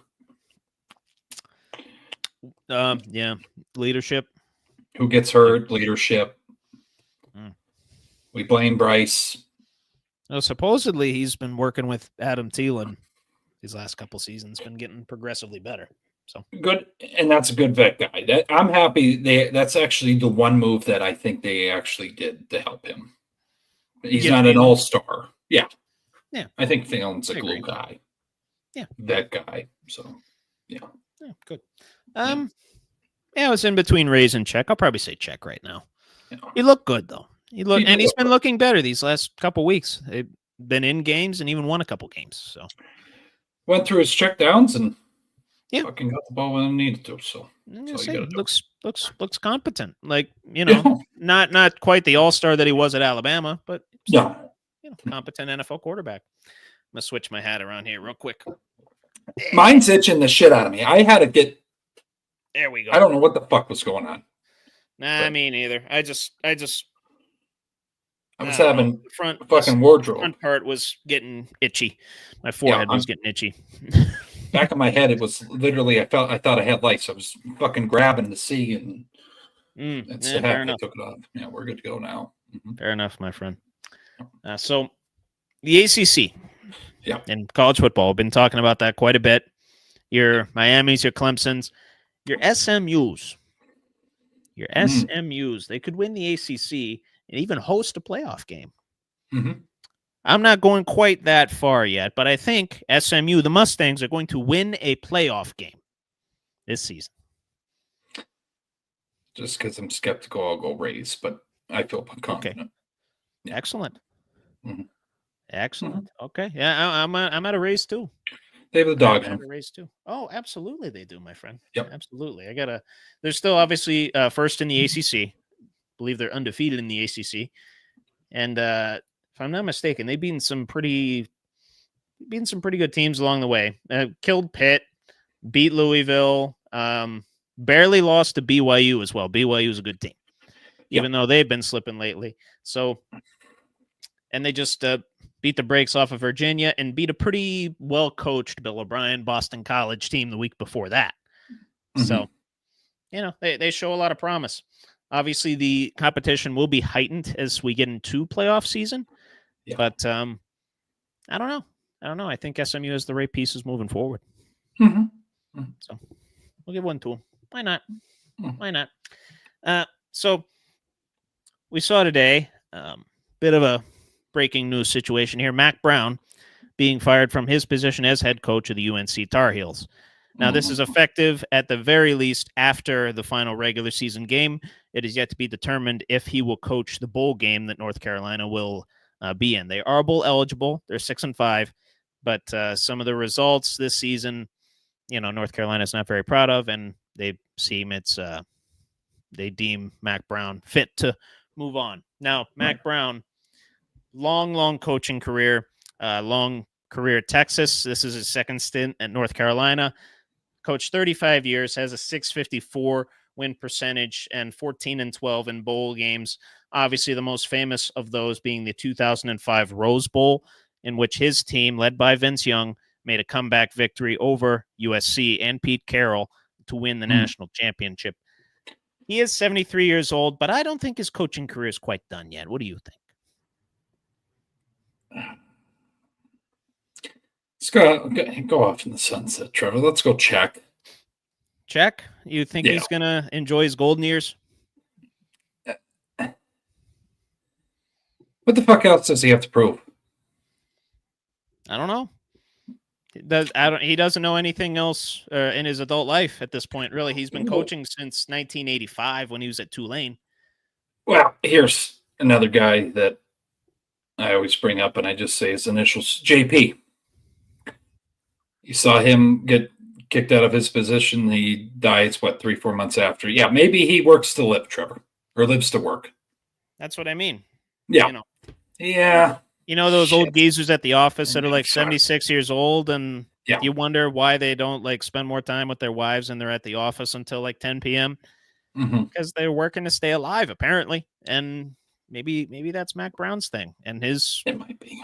line of work is coaching. So he could coach Mhm. until he, But no, I'll say Rays. I'll say Rays. Okay. Where he's going to go after this, I don't know. I would assume that there's some non-power 4 team that could use his services. Definitely, probably not going back to Texas. Hell, might go back to Tulane. I don't know. I don't know what Tulane's coaching situation is like, but I would venture to guess there's some program out there that would be willing to hire a Mac Brown.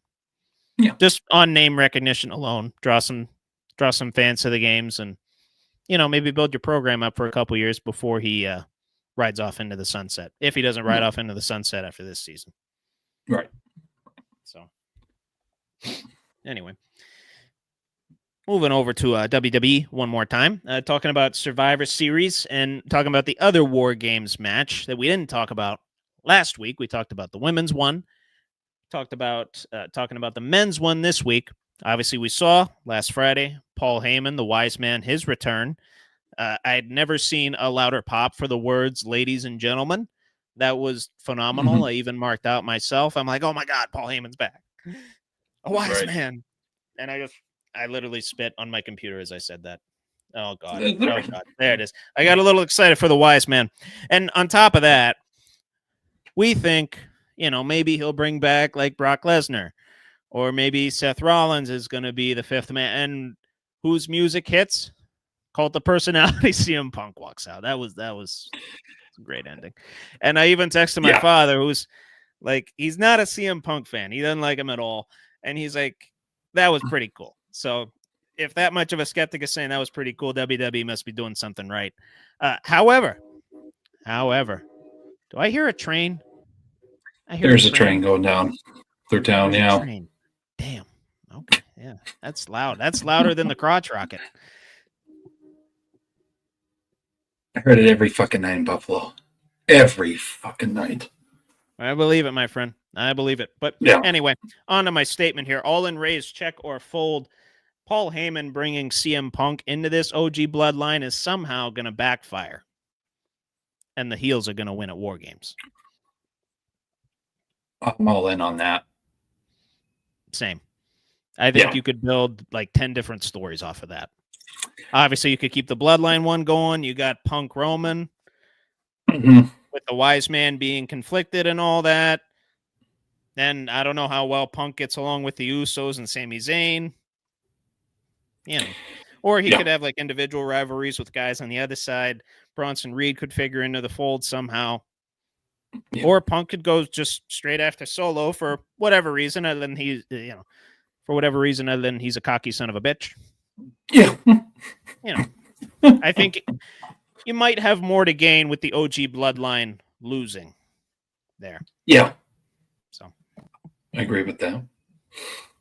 Or, I mean, hell, you could have the wise man. This has been proposed. You could have the wise man. He was wearing the red velvet with the red handkerchief, which is what Solo wore a lot as leader of the new bloodline. Mm-hmm. Rumors floating around that Paul Heyman might be part of another betrayal. Oh. Now that would fucking get... In which case he would betray the guy that he was the wise man for and the ultimate Paul Heyman guy, CM Punk. So, oh shit! To me, there's a lot more that you could gain in the long term from the OG bloodline losing at Survivor Series. Of course, you could just have it. Conventional wisdom says in these big types of matches at War Games, faces win, heels lose. You could have it that way, but yeah. I'm just trying to figure out. Go ahead. Am I lagging for you? Slightly. It's driving me fucking nuts. I apologize. We're good. No, that's okay. You're on like a half a second lag. Okay. All right. I'm just trying to fucking see here. You keep going, Trevor. We're good. No, I was going to say, it's not quite as bad as when we went off YouTube the other week. It fucking pissed me off more than anything in this world. No, you ranted about it for like 30 minutes on PlayStation. That was kind of funny, actually. But no, that's all I got for all in, raise, check, or fold, my friend. We're going to go to, on a scale of 1 to 10, are they fucked? And I don't think you're lagging anymore. I think you're good. Jesus Christ. Yep, you're good. All right. Yeah, I had to turn the Wi-Fi off on my phone. But anyway, on a scale of 1 to 10, are they fucked? Hell yeah.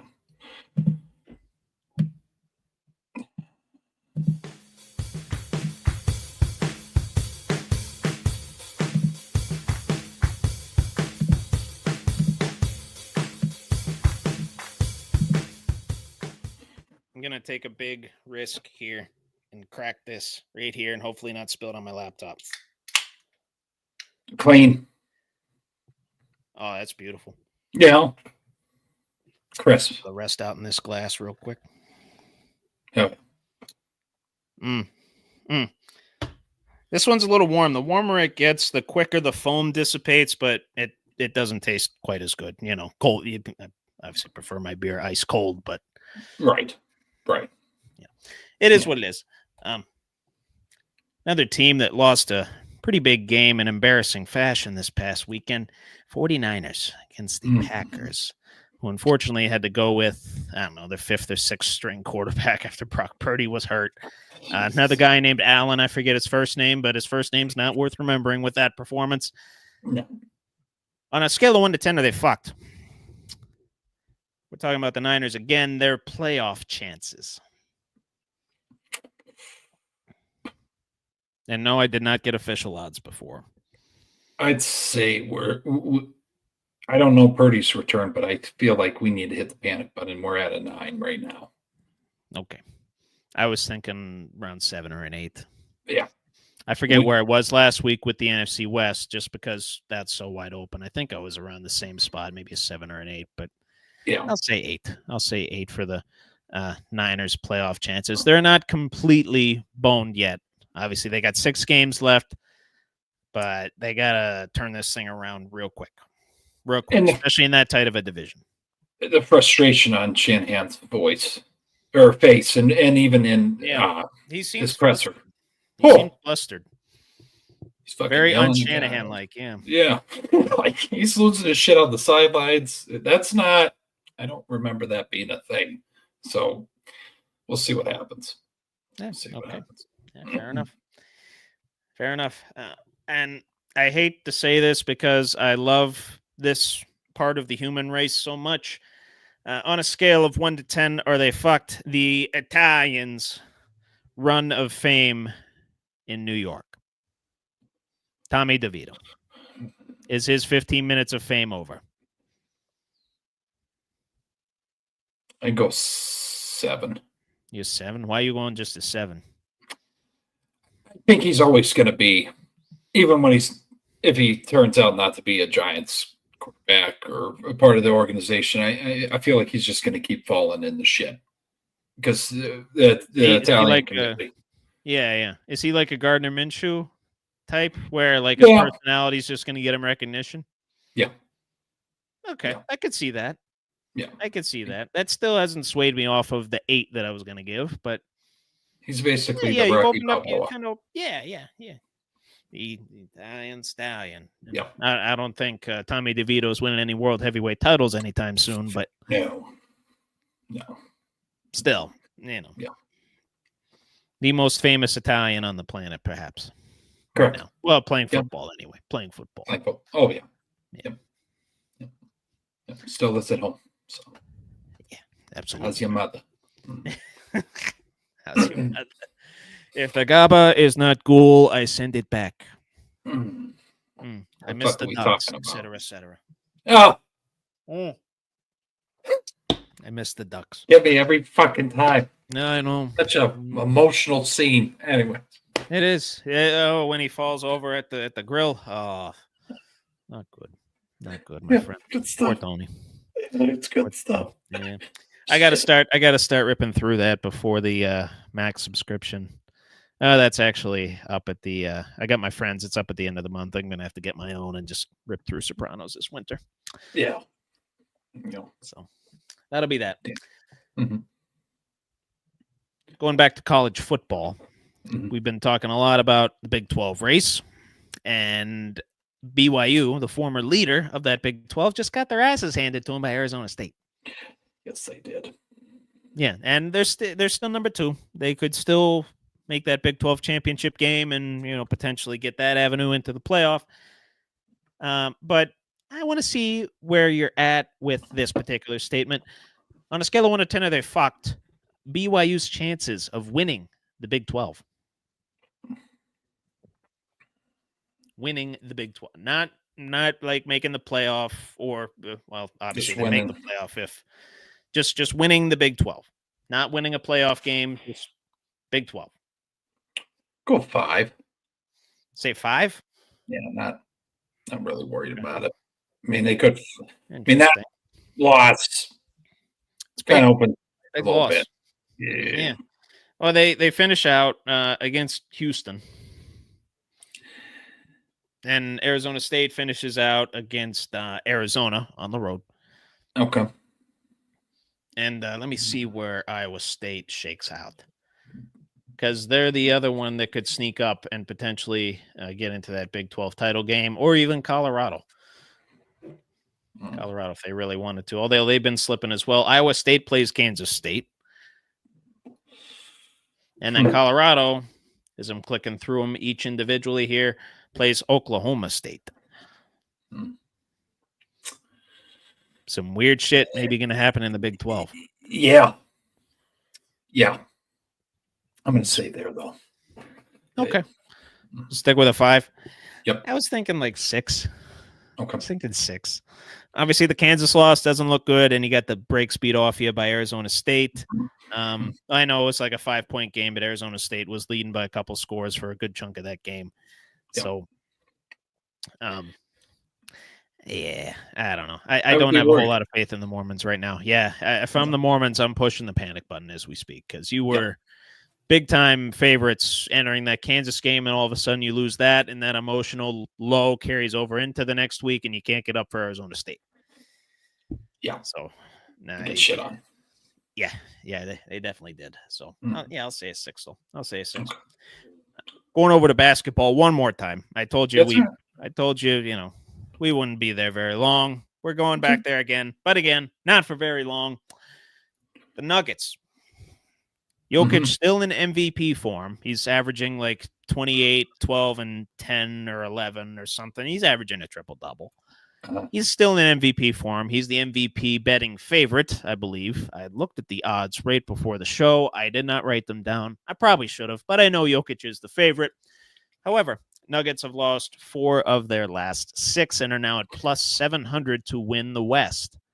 Yeah. I think they're, 9-8, I believe. Obviously, the Thunder and the Warriors 1 and 2 in that conference right now. And yeah, Nuggets 9-7. Excuse me, 9-7 with only a point positive differential per game. So they're in they're in a lot of close games. Yeah, and they're barely scraping by right now. This might be a bit of an overreaction to start, but I want to see, of course, love to see temperature check these sorts of things early on. The Nuggets' chances of winning the Western Conference on a scale of 1 to 10, are they fucked? They got the shit beat. Was it last night? I think it was last night, yeah. 145 to something? I believe so. 145 to 118. They lost to the Knicks at home. And Mike Malone was fucking pissed. I mean, I remember. Pissed. So, are they going to win it, Trevor? Or are they fucked of winning it? The Nuggets' chances of winning the Western Conference on a scale of 1 to 10, are those chances fucked? I mean, it's early again, but you're a fucking powerhouse. I got to go 7. I was right with you there. I had a 7. I mean, you got the shit kicked out of you by 27. I was going to say, you're only 5-4 at home to start the season. You got to be a little more dominant at home if you're going to go win the West. You know what I mean? Yep. Start off hot and just coast. Try to coast at the end there. And folks, when I do say win the West, I mean regular season. Yep. Regular season. Obviously, the Nuggets, they got playoff experience. They got the pedigree. Obviously, they got a title a couple years ago. They could just go on a run, win the whole damn thing if they really wanted to. But regular season, are they going to win the West? Okay. But out of 7 for those chances being fucked. I like it. Obviously, got to go back to WWE for the last one. Yep. very intense and seemingly real argument between one Xavier Woods and Kofi Kingston last night. I don't know if you saw this clip, but obviously they've been at odds for quite some time now. Xavier Woods calling the shots, not able to get the job done. Kofi's Kofi Mania, Big E and Xavier Woods making that happen. A lot of this stuff being exchanged back and forth in real time on Monday Night Raw. New Day's 10th anniversary is coming up. However, on a scale of 1 to 10, are they fucked? The New Day as a faction staying together. Strained. Little. Very strained. Very more strained than the Judgment Day, I will tell you. I'd say you go different ways with it, but I'd say an 8. I mean, I was at like a 9.5. Yeah, it's just a matter of who's going to turn on who at this point, or is Big E going to come back and reconcile the whole thing? I think that's pretty highly unlikely given the nature of his injuries. Yeah, had that neck injury. I think it was like May of 22 that happened. Okay, where he was, I forget who they were facing, but he took a belly-to-belly suplex, landing on his head. Jesus Christ! On the outside of the ring. He's not faking that, folks. Nah, that's no, real. He wasn't even that faking that. It's fucking real. Yeah. It's still real to me. It's fucking scripted. No, it's not. He broke his fucking neck. He actually broke his neck. They had to improvise the ending of the match. Yes. I watched that one live too, and obviously we haven't seen Big E in a ring since. Yeah. But no, 9.5. New Day's done. New Day's done. And I only give it that 0.5. I don't say 10 because of the small chances of Big E coming back. Okay. Very, very slim. Very slim chances. But that is all I got for my segments, good sir. So we are going to move on to debate time, my friend. Yes. Is that right? You got some good questions for us, my friend? You got some too? I got a couple. Yeah. I got a couple. It'll be good. Yeah.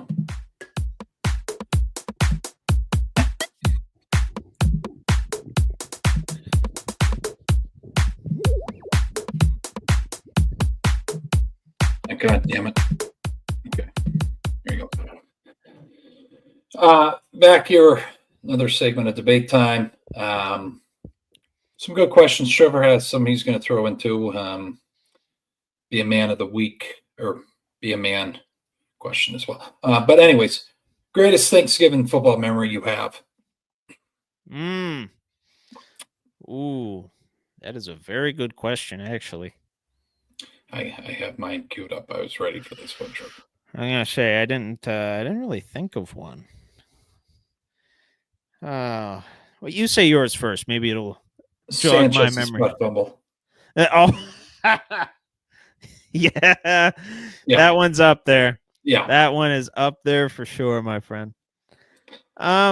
It's not a memory that I have, but it's one that I kind of look back on and laugh because the Steelers were victims in kind of a funny way. I think it was 1998. Phil Luckett screwing up that coin toss. The bus. According to Phil Luckett, the bus said heads, tails, tails, heads, heads, tails. He went with heads, and it ended up being tails. And back then, overtime rules, very simple. First team to score wins. A lot of times, first team to get it would just go down to the 30, 35, kick a long field goal, win the game. That's what happened in that scenario. But that's one I would say. Steelers don't play a lot on Thanksgiving, so I can't really I don't really have like a recurring memory. I think they might have like beat the Cowboys one year or something. I can't remember. Did they play on Thanksgiving in 2020? I think is that the Cooper Rush game? I thought it was when Le'Veon and Antonio were there. They're all sitting around eating turkey legs, and I didn't want to bring it up because it's just so painful. It popped up. Someone posted it. What could have been? Happy Thanksgiving, and I just wanted to comment on the guy's Instagram post. Fuck you. Fuck you for bringing that back up. Now here we go. Steelers Thanksgiving history. It's right on their website here. If it'll load for me, we'll see. Okay. What do we got here? Is this a click through? What is this?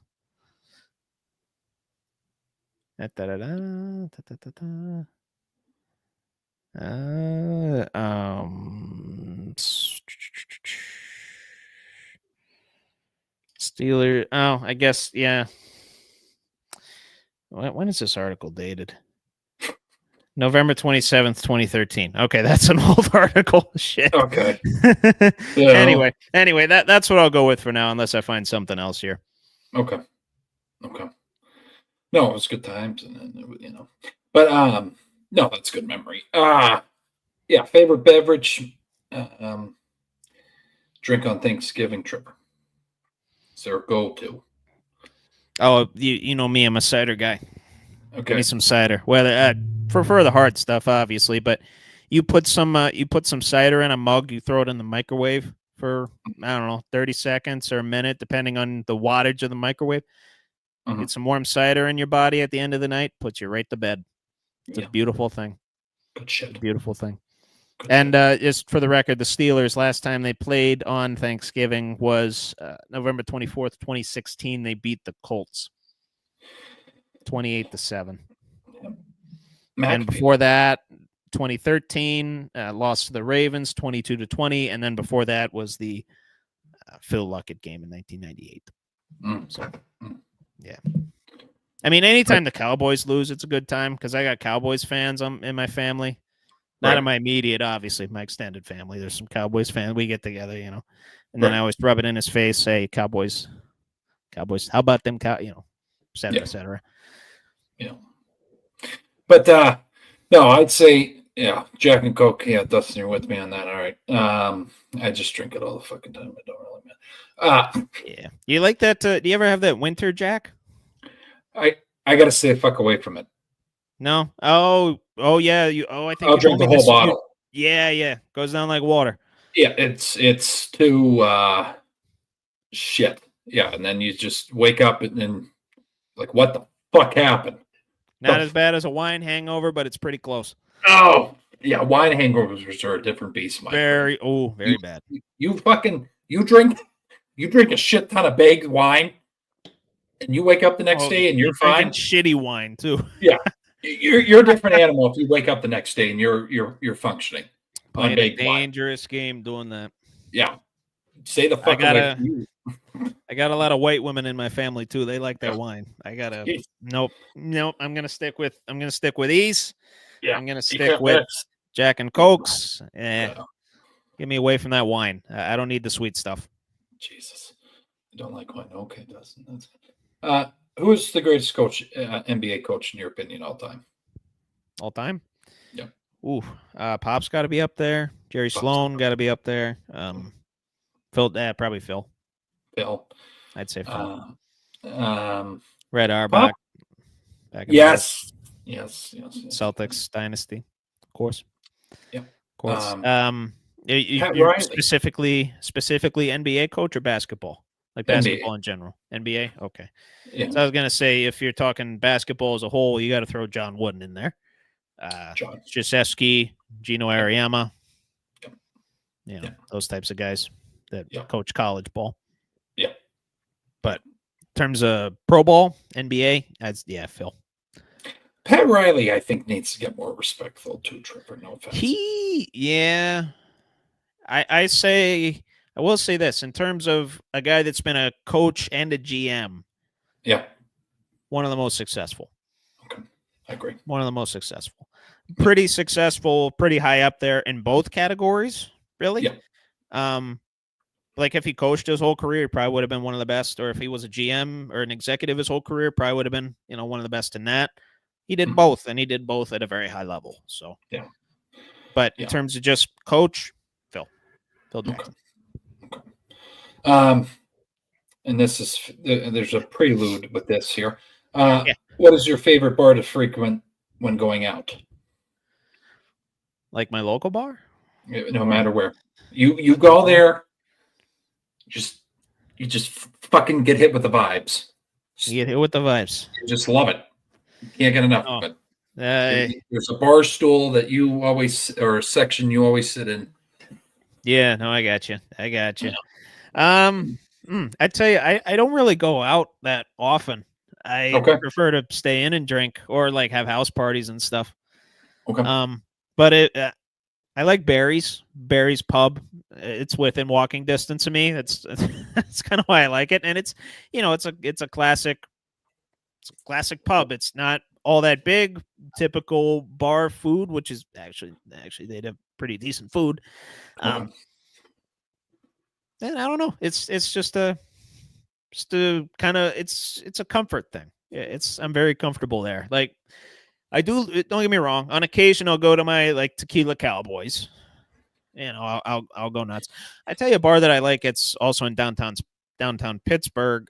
I went to Tom's Watch Bar one time. It's like a 3-decker bar. It's very fancy schmancy kind of upper end. Ironically, went there for a Morgan Wallen concert, and a lot of the people are not as high end or fancy schmancy.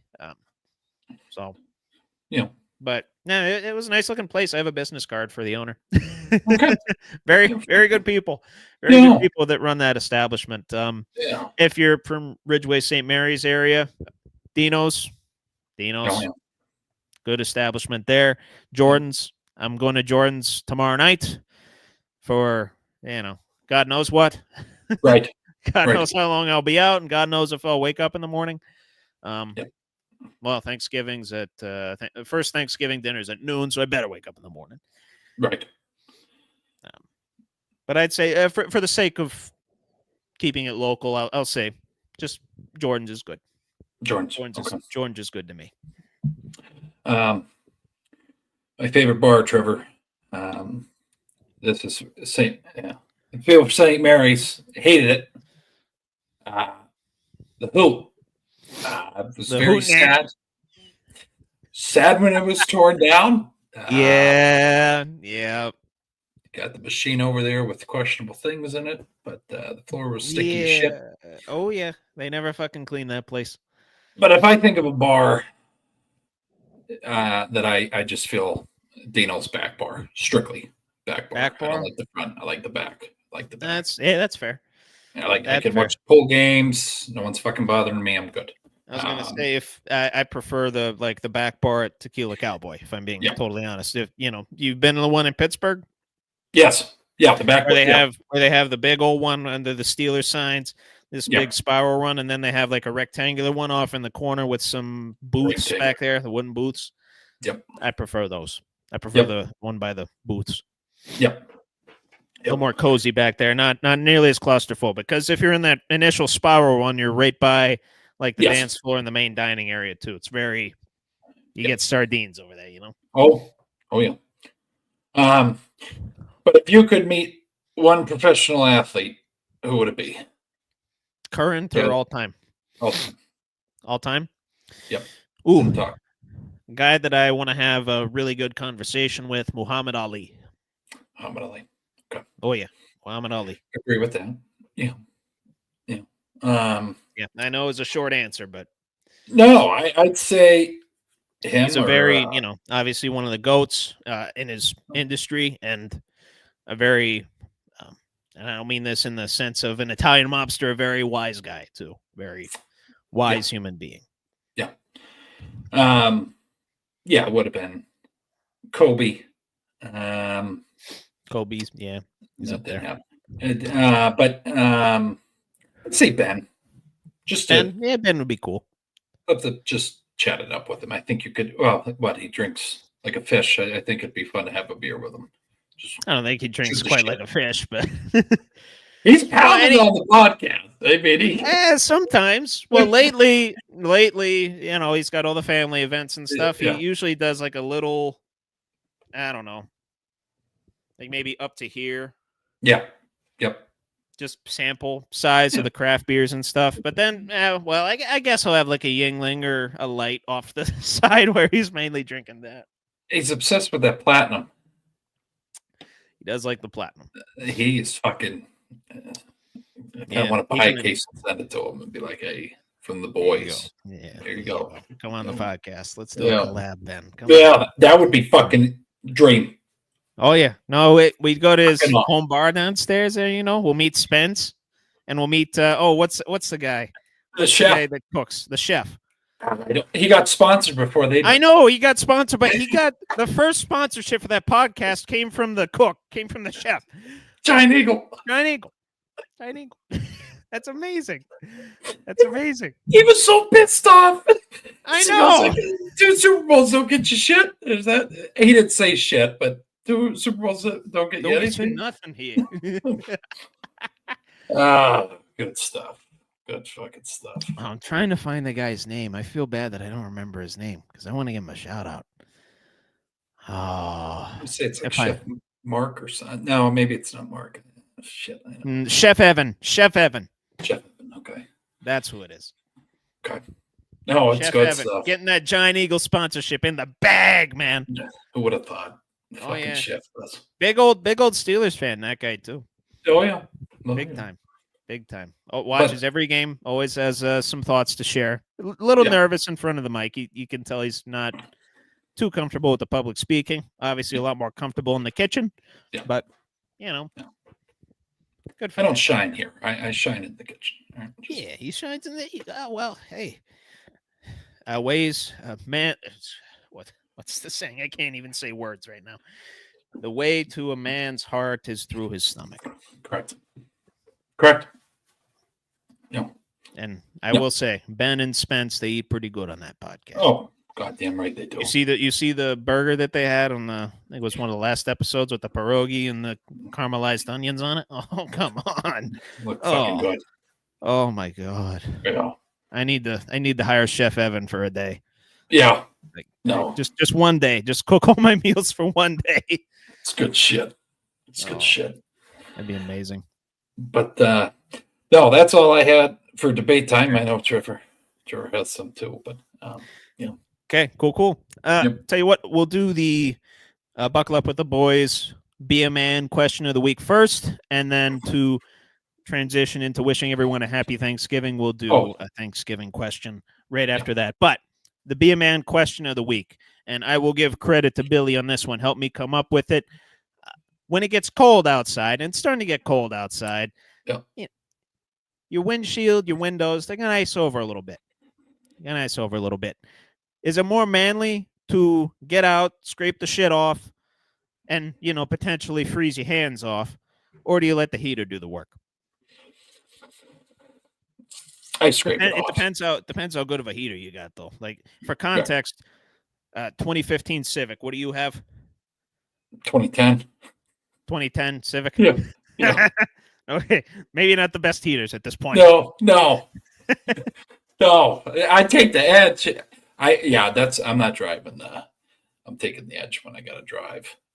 Yeah, fair enough. That have a good Yeah. heater to it? That got good Oh yeah. air flowing through it? Okay. Yeah. But fucking, it's nice. Excellent. Okay. Yeah. So you're getting out, you're scraping that. No matter what, it drives me nuts. I agree. I agree. There's a I hate reason being late, and I Yeah. feel like that it is a deciding factor. Either freeze your ass off or be a bitch and be late. I'm gonna just scrape the goddamn thing off. you could just get up like 5 minutes sooner and just run the heater. Or And if then you they got have one of no those electricity. one of those push button, yeah, you could heat up the Oh, I can't wait to get one of those. Yeah. Shit. I got to get one of those now. Well, I know I add that to the list of requirements I have for my new car. Yeah.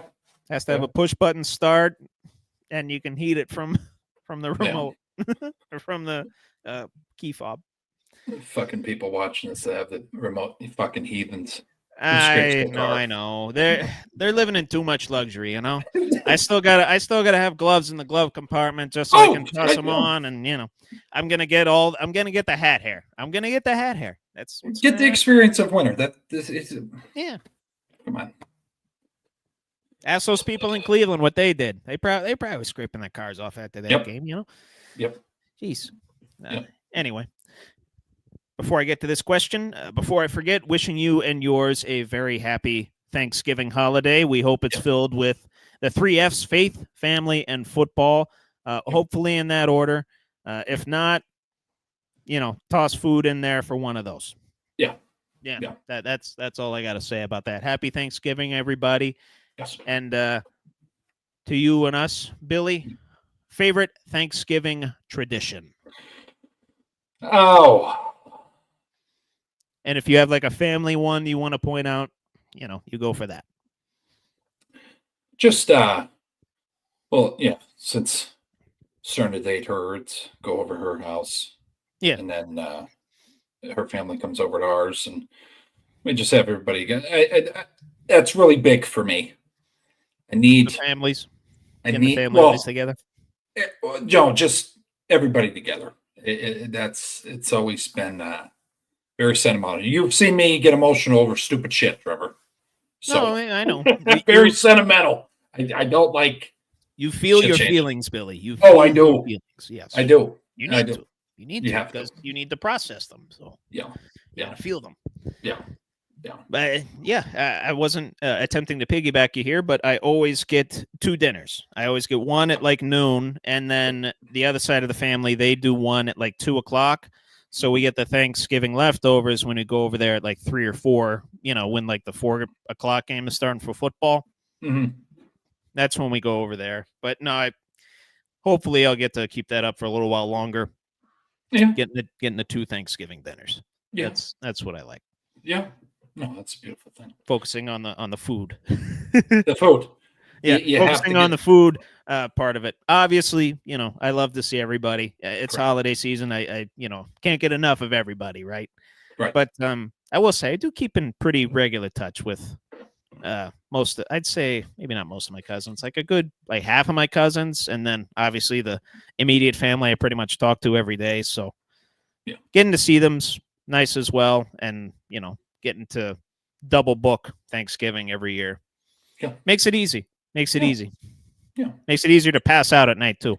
It's either the liquor or the turkey. I don't know which one, but Oh I'm- yeah. I'm ready And, for that. yeah. No, in the words of Joey from Friends, I gotta wear my turkey eating pants, Yes. Put on sweatpants about 6, 7 o'clock. You just fucking or stretch jeans. Yeah. I usually do the stretch jeans because it looks somewhat like formal still. Yeah. Yeah. If I'm up there saying grace in sweatpants, probably not a good look. no. So. No. It's But good shit. anyway, happy Thanksgiving, everybody. It's Happy good chatting Thanksgiving. with y'all on debate time. Yes. But anything else, Trevor, for the folks before we head out? As always, go Lurs, go Irish, go Lions. No, this was another episode of Buckle Up with the Boys with your host here, DB, and host Trevor Dinsmore. Like Trevor alluded to in debate time, we hope you have a good Thanksgiving with whoever you spend Thanksgiving with, your friends, family, maybe coworkers, what have you. Your weird grandma, potentially. Great grandma, weird uncle, or crazy uncle. Your I got a couple of those, a couple of them are Raiders fans. yeah, sports fanatic neighbor, what have you. But yeah, can't stress it enough. If you're in the Elk County area and you're wanting to see me and Trevor in the skin rather over a screen, we'll be in the town. Trevor will be out, Jordan's tomorrow. But Saturday I'll be out. Hope I believe Trevor's coming too. If you want to meet us, talk about sports, what have you. Yeah, we gotta text each other and coordinate logistics. yeah. But we got a few days though. We got a few days figured out. Yeah, but just some spots we'll be going to, and I've already had people from out of town, and even some of the frequent patrons are excited to see us out at the Poorhouse, Casali Grill, Dino's, and Corner Saloon. We'll be hitting those spots. So if you're out, Oh, we're going to Casali's? oh yeah, Oh, fuck yeah, dude. yeah, dedicate. Awesome. I Yeah, love yeah, Casali's. well, Yeah. But no, don't be shy to buy us drinks, and then we'll really show you some shit. Yeah. I might jump through a table. You don't know. But no, we appreciate everybody is watching us. Like Dustin just alluded to, we do have something special planned for the 100th episode. Me and Trevor will talk about it. But no, have a good day, have a good night. Stay safe out there. God bless, and have a blessed Thanksgiving. We appreciate all you beautiful people. See you next week, y'all. Thank you. Hell yeah. All right, let's get this going.